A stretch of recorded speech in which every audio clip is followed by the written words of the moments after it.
on to Larissa. My question for this week is how to stop people pleasing. It's not like I did that ever. Lots and lots and lots.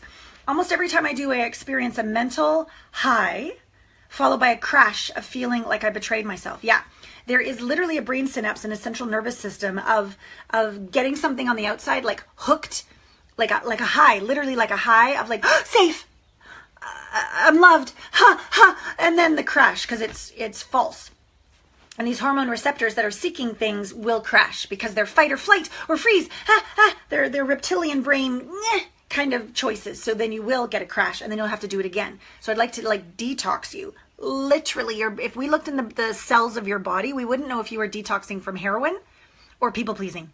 I mean it. That's how the body's wired. You're literally, hormone receptors are like, oh my God, I need love. I need safety. Let's people please. Fall. It's science, girl. It's science. So we're going to detox. And every time you want seeking something on the outside to people please, you want approval, you want safety, you want appreciation, figure out what it is you're looking for. Give it to her. Turn it in and give it to her. And just be present with people. You don't have to do anything. You don't have to go off into the past or the future trying to control anything or resisting the past. Just be here and give her that which you're desiring from that. Detox generally takes 21 days straight. The course is 7 and now I've extended it to 9 weeks because who's going to be perfect 21 days in a row? Nobody. And we're not supposed to be perfect, okay? But the idea is if you over time on a consistent basis, give her that which you've been seeking every single day in all different ways. A hug, listening, acknowledgement, a little sticky on your mirror. You're fucking fabulous. I love you. And you look at it every day. If you keep doing that on the inside, she'll start to calm down. The hormone receptors that are freaking out will start to calm down. A new brain synapse will form. The central nervous system will get the memo that, hey, we're okay. We just breathe. We just breathe. Inhale, exhale twice as long. See what you see, hear what you hear, feel what you feel. Inhale. Exhale twice as long. I'm not going to people please. I'm just going to sit here and breathe. Everything's fine. I'm fine. We're fine. Breathe. I'm not going to give away my power. I'm just going to be myself. Exhale twice as long. Hear what I hear, see what I see, feel what I feel. Inhale. Over and over, you will literally rewire your entire brain and central nervous system, and you will have an experience of the relief you get on the outside as a constant state of confidence and peace on the inside. Things won't ruffle your feathers. You will be impermeable, unstoppable, and calm and peaceful and juicy. And then from that place, we will build more feminine, alluring capacities to be vibrant and gracious and classy and sexy. But we can't build on top of the ice cream cone of shit of freaking out. So it's a stage thing. Don't worry, week 6, I can't remember. One of the weeks is about making love with the universe. It's a really great transformational process, but you can't do it on top of the ice cream cone of shit. You've got to, this is a recipe that I've put together on purpose like this because it works. I've done this for almost 20 years now. So just stay with me. You're doing so great. Okay. The rest of the question. I'm a super reserved person who longs for connection. So you connect with yourself instead. For now. It has to be full here in order to have it full out there. Okay. But I am not able to open up to others. I was brought up to be a good girl and put everyone's needs, wants, feelings before my own. Great. So start putting yours first. Start listening to her. Literally make a list. What do you need? What do you want? What do you feel? And then start to shift the wants and needs into, I choose to have honor, support, gracious friends. Okay, I choose. Start to change the wants and needs to I choose. I fear rejection. So never reject her. Ever. Even when she's disgustingly needy. Open your heart and love her even when she's like that. Okay? And I realized by watching your videos that I'm barely emotionally available to myself. Exactly.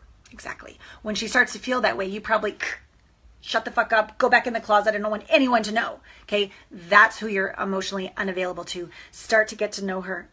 So you're scared, huh? I get it. Tell me more. So you're really afraid of being rejected based on how you grew up? I totally get that. Tell me more. So you really want to put everyone else before you so that you finally get the love, but you're on empty? I get it. It's a horrible way to live. I hear you. I'm right here. Tell me more. Get to know her. What can I do to be more emotionally available to myself? That. Trust myself more? That. Not second guess? That. Because she knows, but you're not listening to her.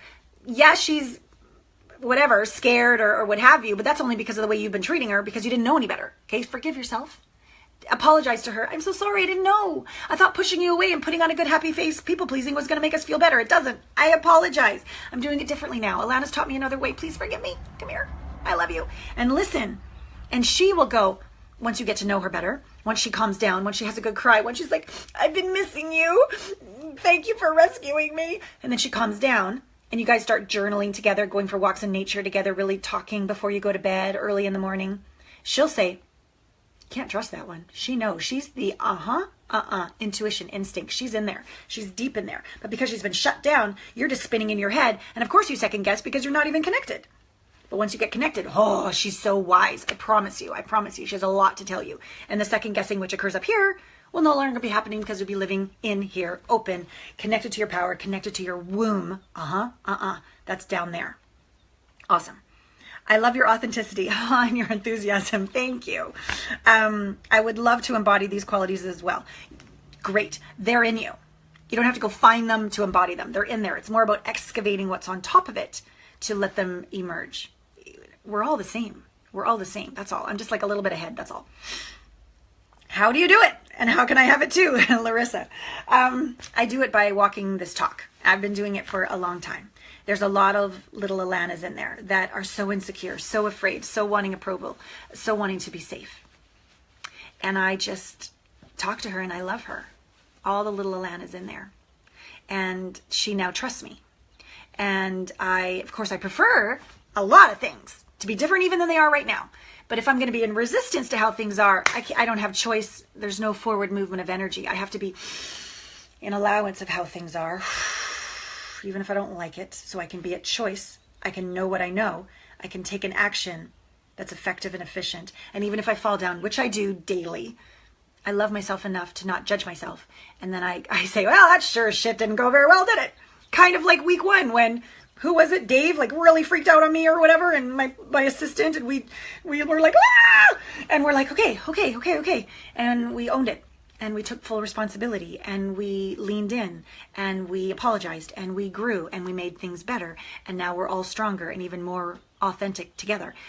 This is what you're always going to find with me. Absolute vulnerability, absolute honesty, absolute cleaning up my messes. I am so not perfect.